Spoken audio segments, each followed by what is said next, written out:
brace yourselves. We're entering the review portion of this series.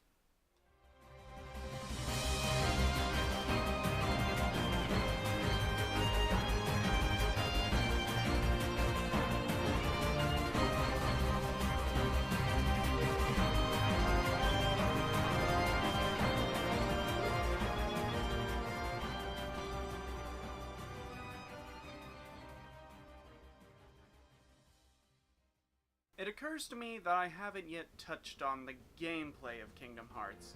That's because up to this point in the story, there's not a whole lot to it.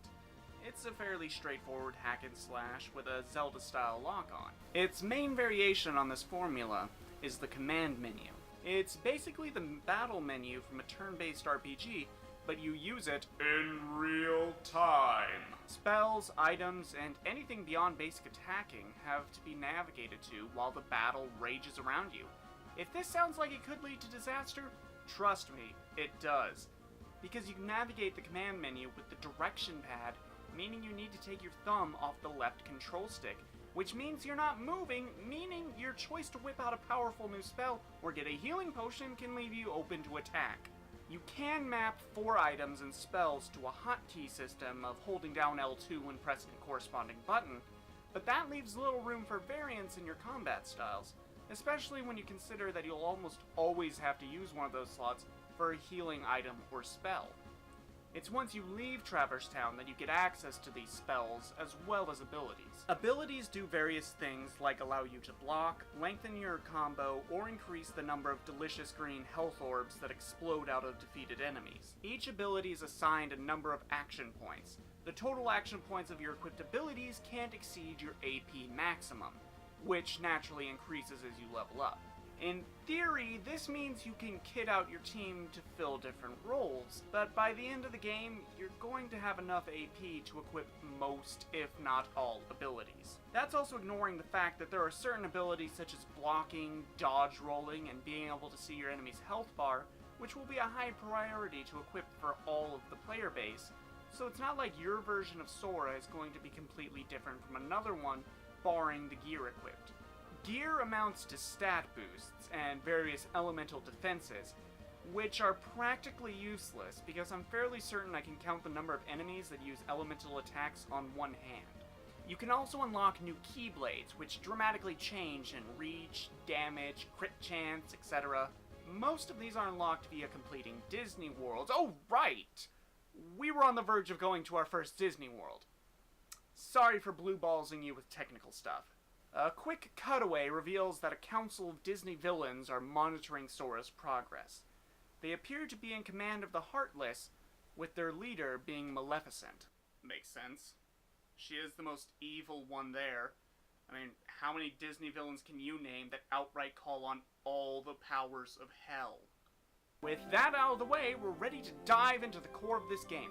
Time to land on another world and meet some Disney heroes!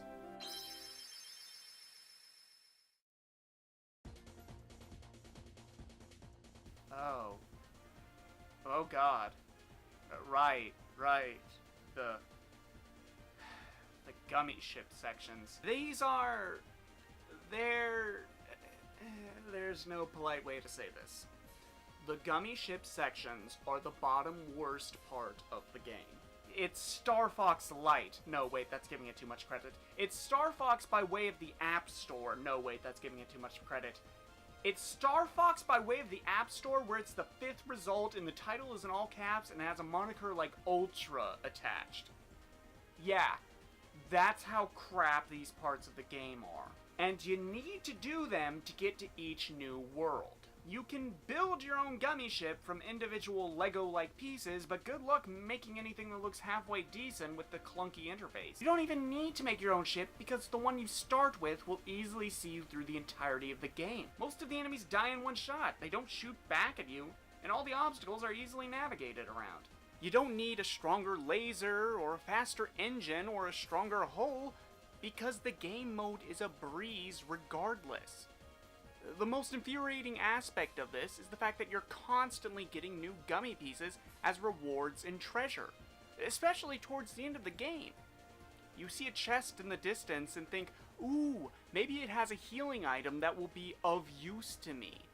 Only to find out it's a Gravaga piece. Whatever that means. You can cut these sections out, and very, very little would be lost. I replayed most of these games on their final mix versions, available via the 1.5 and 2.5 collections on the PS3. These remixes add small details to the game, like new items or abilities, or even something as small as recoloring enemies, but the core games remain the same. I'm not going to do a play-by-play on the stories for each world, just know that they're not all exact replications of the plots of their respective films. Wonderland has you searching for evidence to prove Alice innocent. Halloween Town sees you building an artificial heart, so Jack can have the Heartless dance for this year's Halloween. And Atlantica has nothing to do with Ariel wanting to walk on land. Most worlds allow you to switch one of your party for a Disney character. Tarzan, Jack Skellington, Aladdin, Peter Pan. Hell, even Ariel lends a fen to kick ass.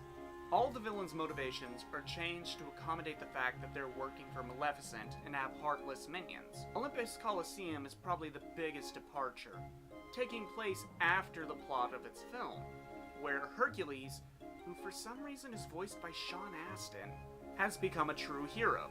You rookies still don't understand what it takes to be a true hero. So, what does it take? Well, that's just something you'll have to find out for yourselves. Just the way that I did. The Coliseum serves as an arena where you battle through 4 tournaments that are unlocked as the game progresses. It's also where you meet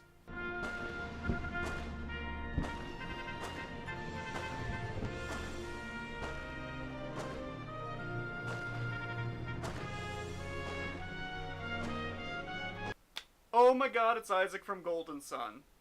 A strange quirk of the Kingdom Hearts mythology is that the vast majority of worlds are unaware of each other's presence. Really, it seems that only the residents of Disney Castle and Traverse Town know that there are more worlds out there. The King's letter specifies that Donald and Goofy will need to blend in to avoid drawing attention. I bring this up because while they do change their clothes and sometimes entire appearance to blend in, no one in the game, or the entire series for that matter, are surprised at the fact that they're a pair of walking, talking animals. Hey, yo, Clayton, why don't you try capturing this? Or this? I guarantee you that they will sell more than a gorilla. Beyond the Gummi missions, my biggest gripe with the first Kingdom Hearts has to be the level designs. Most of the worlds in Kingdom Hearts games are just a collection of glorified rooms. Only a few have any sort of linear progression, and instead feature a lot of backtracking and exploring. The problem is that it rarely gives you any indication to do these things. The Tarzan World Deep Jungle is a perfect example. At one point you need to clear Heartless out from each of the areas. Only the game never gives you any indication to do that, no explicit direction. And even after you do that, you need to return to the campsite to trigger the next cutscene, which leads you to backtracking to the treehouse, which leads you backtracking back to the campsite. Again, all without any indication. I remember this world taking forever to complete as a kid, but as an adult I finished it in 20 minutes because I remembered where to go. Monstro is another example. It's one of the smallest worlds, but it's maze-like and has a lot of small ledges that you can fall off of in combat, causing you to start over or get turned around because all the rooms look the same. I'm not saying I need a Skyrim-style quest marker to tell me where to go, but a lot of the time it feels like padding as I'm wandering around just looking for the right door to walk into and trigger the next cutscene. At about the halfway point, Sora and company learn about the keyholes that each world has. These lead to the heart of the world in question. If the Heartless manage to reach a keyhole, then the world will fall to darkness just like Sora's did. So Sora vows to find the keyhole of each world and lock it so that the Heartless can't use it. In addition, we learn that Maleficent's plan is to collect the 7 Princesses of Heart. 7 pure hearts of light belonging to various Disney princesses. And for some reason Alice. Why not Ariel? That always bugged me as a kid. Is it the mermaid thing? Or heck, if you're already setting precedent with Alice, Sally from Nightmare is a far better candidate for having a pure heart full of good. But I digress. Maleficent plans to use the Seven Hearts to open the door that leads to the heart of all worlds, Kingdom Hearts. This will make her, I don't know, queen of everything? The series is generally pretty vague on what Kingdom Hearts is and what it does. Just know that everyone wants it. In short, Kingdom Hearts is to Kingdom Hearts as Sugar Bowl is to Series of Unfortunate Events. On the presentation side, Kingdom Hearts excels. Combat animations are fluid, and all of the Heartless have a unique look and combat style to them. From the twitchy cannon fodder shadows to the limp and unsettling surge ghosts. Cutscenes are also nicely animated, with big expressions and natural-looking movement. Most of the times. The cutscenes frequently alternate between this very detailed animation style to the stiff, dead-eyed style where everyone has a bad case of puppet mouth. The voice actors do fine, with our main trio being standouts. If there was a weak link, it would probably be the Final Fantasy characters. Mostly because they don't have much to do beyond delivering exposition. The Heartless have great fear of the Keyblade. That's why they'll keep coming after you, no matter what. The music of Kingdom Hearts is another standout. I already mentioned Dearly Beloved, but the ambient world music and battle music is just as good. From the warm feelings of the Traverse Town theme, to the whimsical tunes of Wonderland. They go a long way towards theming each of these worlds. All the music in the Kingdom Hearts series, barring the intro songs by Utada, were composed by Yoko Shimomura, a legendary composer who's done everything from Super Mario RPG to the upcoming Final Fantasy XV. There are quite a few collectibles in Kingdom Hearts. Chests are scattered all over the place, housing things like items or the aforementioned useless gummy pieces, but there's also Dalmatians to rescue and return to Bongo and Paradita in Traverse Town. Doing this will net you varying tiers of rewards, from more powerful spells to a complete collection of gummy pieces. There's also the 10 pages of Ansem's research. These reveal that Ansem was doing experiments on the heart, which actually led to the unleashing of the Heartless. Oops. There's also the 100-Acre Woods, accessed by a book in Merlin's house in Traverse Town. The book is missing pages, so the woods have shrunk, leaving Pooh Bear all alone. Recovering the pages will restore the world and give you access to mini-games, which are a nice little distraction from the rest of the game. Trinity marks litter the world and involve the trio working together to access new areas, or a prize. You unlock more Trinity abilities as you progress, so it's encouraged to return to previous worlds to see what you couldn't access before. Same goes for growth abilities, like High Jump and a Glide courtesy of Peter Pan that also help you reach previously unreachable chests.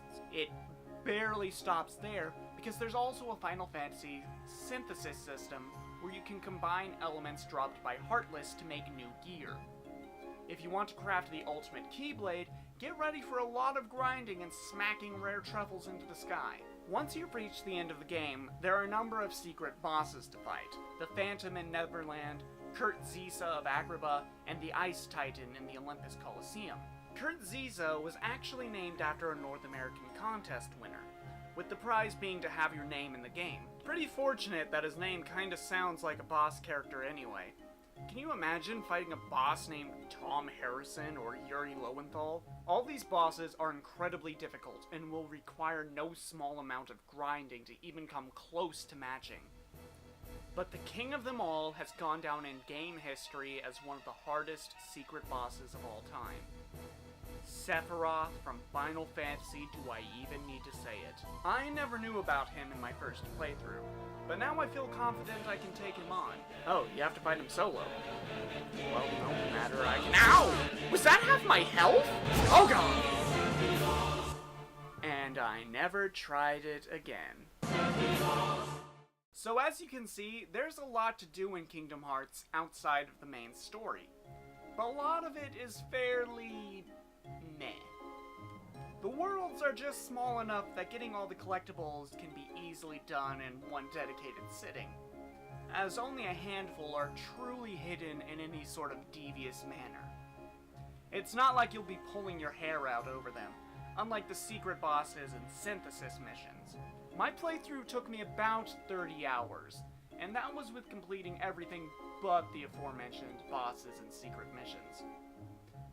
All of these side missions are necessary to fill out Jiminy's journal, and oh, holy shnikes, I forgot about Jiminy! Well, that's because the game sorta forgets about him too. He's assigned early on to help Donald and Goofy with their mission by acting as note-taker.